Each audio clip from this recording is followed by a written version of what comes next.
작은 사업을 하고 있었고 사업을 접고 그래도 내가 정말 좋아하는 일을 찾아보고자 시작을 했는데 반려동물 문화에 대해서 미리 찾고 준비를 하게 됐고 근데 제가 아무리 찾아봐도 반려동물 장례식장이 많이 없을 때거든요. 그래서 선진화되어 있는 나라가 일본이겠구나 싶어서 일본으로 갔어요. 무작정 갔고 일본에 가서 반려동물 장례 문화를 접하고 나서 실제로 이 실무를 진행하게 된 건데요. 이제 그 당시가 이제 7년 전이거든요. 근데 7년 전에는 사실 우리나라에 반려동물이라는 말이 없을 때예요. 애완동물 시절이고 동물 사후에 대해서도 이렇게 좀 존중받지 못하는 시점이었거든요. 그래서 다시 우리나라로 와서 우리나라에도 이렇게 되지 않을까라는 예상은 했었어요. 사실 제가 예상했던 것보다 정말 빠른 시간 안에 반려동물 문화가 너무 성숙이 됐거든요. 성장이 됐죠. 그렇게 해서 처음 이 일을 시작한 계기인 것 같아요.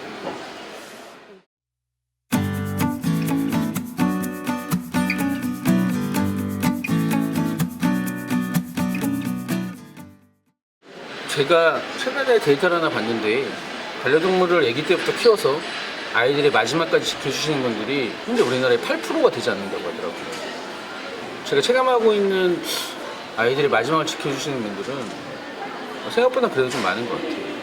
왜냐면 반려 인구가 100이라고 했을 때 프로트 따지면 그래도 30%는 넘지 않을까라는 생각을 하거든요. 지금은 좀 많이 알려져서 아이들을 뒷산에 묻는 분들도 많이 안 계시기 때문에 웬만하면 깨끗이 이렇게 보내주시려고 하는 분들 좀 많이 계신 것 같아요.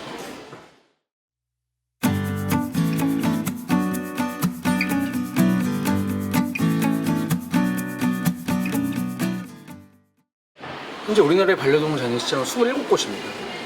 수도권 지역에는 한 대략 11곳 정도가 운영되고 있고요. 사실 거의 3분의 2 정도 지점이라고 보시면 되잖아요.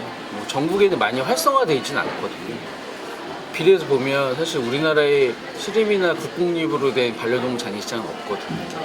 네, 다 개인 사유거든요. 그렇게 해서 진행되는 거 보면 그거는 조금 필요한 것 같아요. 운영되는 절차도 보면 동물 사후초에 대해서 화장 절차만 진행했던 곳이 진화된 거기 때문에 한계점이 있습니다.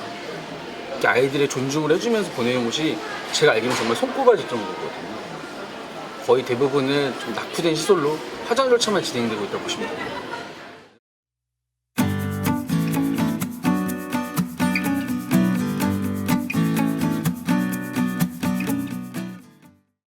내가 정말 금쪽같이 아꼈던 아이잖아요. 근데 이 아이를 데리고 아이의 마지막을 지켜주겠다고 해서 갔는데 내가 이 아이를 그렇게 대한 적이 없는데 거기서 계신 분들 정말 아이를 막대하는 분들도 계시거든요. 아직까지 그 분류가 좀 있기 때문에 정말 존중을 받길 원해서 갔는데 그렇게 받지 못하면 2차적으로 더 상처를 받으시겠죠. 반대로 좀 준비가 잘 돼 있는 곳을 가시게 되면 그래도 이 아이의 끝을 좀 잘 마무리해줬다는 신점이 돼서 조금 위안을 많이 받으시는 것 같아요. 여러분들께서. 보호자들도 하시는 말씀은 뭐 이런 말씀을 하세요. 정말 내 어머니 장례할 때도 이렇게 못했는데 너무 고맙다.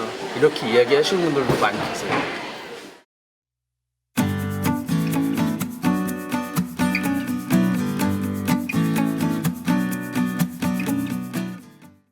네, 현재는 우리나라에 좀 가장 잘못된 게 뭐냐면 지금 불법 업체가 상당히 많거든요. 불법 업체의 문제점이 뭐냐면 뭐 단체 화장이 사실 이루어지는 것도 있고요. 그리고 아이에 대해서 그냥 사후 처리가 중점이 돼 있지 과정이 중점이 돼 있지 않은 곳이 상당히 많거든요. 최근 들어서는 이동식 장례라고 해서 차량에서의 근데 합법이라고 하잖아요. 엄연히 불법이거든요. 네, 불법입니다. 법이 통과되지도 않았고 그런 법 자체가 없습니다. 과연 그 동물 화장 차량이 아이들만 화장이 될까요? 라는 생각도 반대로 할 수 있거든요.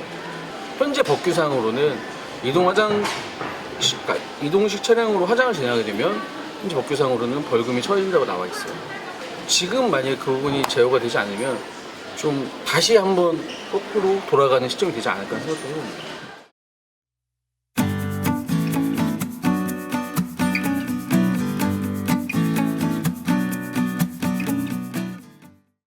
현행법상 동물은 폐기물 처리에서 의료 폐기물이나 생약 폐기물로도 지정을 하거든요.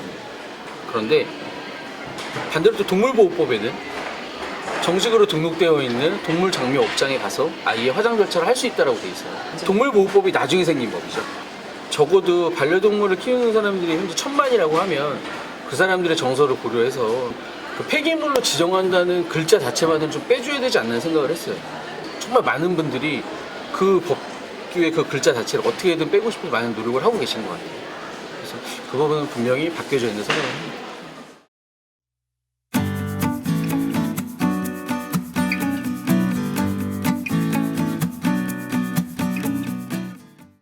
제가 이제 항상 드리는 이야기긴 한데, 사실 우리나라의 펜던스 증후군은 외국 펜던스 증후군이랑은 좀 틀려요. 내가 아이를 잃었다 그래서 먼저 어느 사람에게 말을 하면 바로 얘기를 하는 게 정말 간단한 위로나 아니면 왜 이렇게 유난을 떠냐는 얘기도 들을 수 있거든요.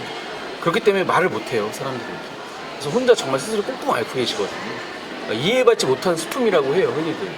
그런 부분을 조금은 덜 겪기 위해서 어느 정도의 정보는 알아야 되지 않는 생각을 하거든요.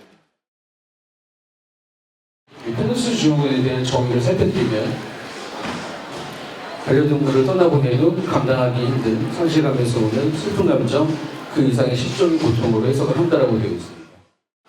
펜던스 증후군은 아이를 잃고 나서 상실감으로 오는 건데요. 그런 상실감을 겪지 않기 위해서 아이의 마지막을, 아이의 나이를 고려하고 아이의 현재 병세를 고려해서 조금은 내 마음속에 심적으로 마음의 준비도 필요하고, 이런 준비와 좀 채비를 해놔야 급격하게 아이가 잘못되거나 좀 아이가 많이 아픈 상황이 돼도 정말 당황하지 않거든요. 그리고 그 당황하지 않았을 때 이 아이를 떠나보내는 과정 자체가 조금은 내 눈에 많이 남고 내 기억에 남으면 그거만으로도 펜던스 증후군은 바로 시작되는 게 아니라 조금 치유가 될 수 있기 때문에, 내 반려동물을 위해서 아이를 이뻐하고 케어하고 이런 것보다는 아이의 마지막에 대해서 좀 심도 있게 한 번쯤 고려해보고 생각해보고 그런 고찰의 시간을 갖는 게 필요하지 않나 생각을 해봤습니다.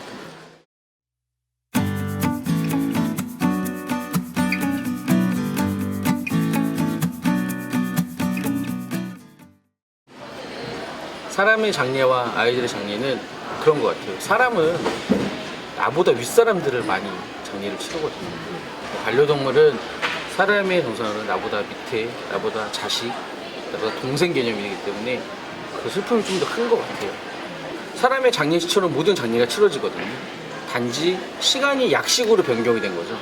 염습을 합니다. 저희도 염습을 해요. 수의도 하고, 입관도 하고, 똑같이 지내요. 조금 안타까운 부분은 우리나라 정서상 동물의 장례를 3일장으로 할 수는 없거든요. 근데 사람은 3일장을 하십니다. 그러니까 그런 슬퍼할 수 있는 시간의 차이가 좀 짧다는 거.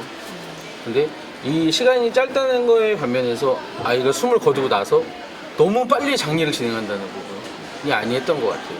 그 72시간이라는 얘기가 적어도 아이 장례식을 치르는 시간 전에 보호자 그리고 가족분들이 조금 그렇게 애도할 수 있는 시간을 갖고 오시는 게 조금 낫다고 하시더라고요.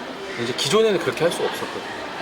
왜냐면 아이가 숨을 거두고 이런 뭐 반려동물 잔치 전화를 하면 지금 빨리 오지 않으면 아이가 어떻게 된다, 아이가 부패된다. 그럼 정말 경험 없는 상태에서 가면 거기서 이윤 발생이 많이 갔다고 해요. 이 일을 하는 사람으로서 너무 창피했기 때문에 이런 내용에 대해서 이야기를 하고 말씀을 드리는 거거든요. 그래서 사람이 사람을 장례하는 건 누구나 당연히 자연의 섭리라고 생각을 하지만 아이를 보내는 과정은 정말 자식 잃은 슬픔이라고 하거든요. 아이들의 마지막을 지키는 부분부터 좀 성숙돼야 전체적인 반려 문화도 올라갈 수 있는 거니까 반려인들은 그 부분에 있어서 충분히 공감을 하실 거예요. 그런 차이가 있는 거예요.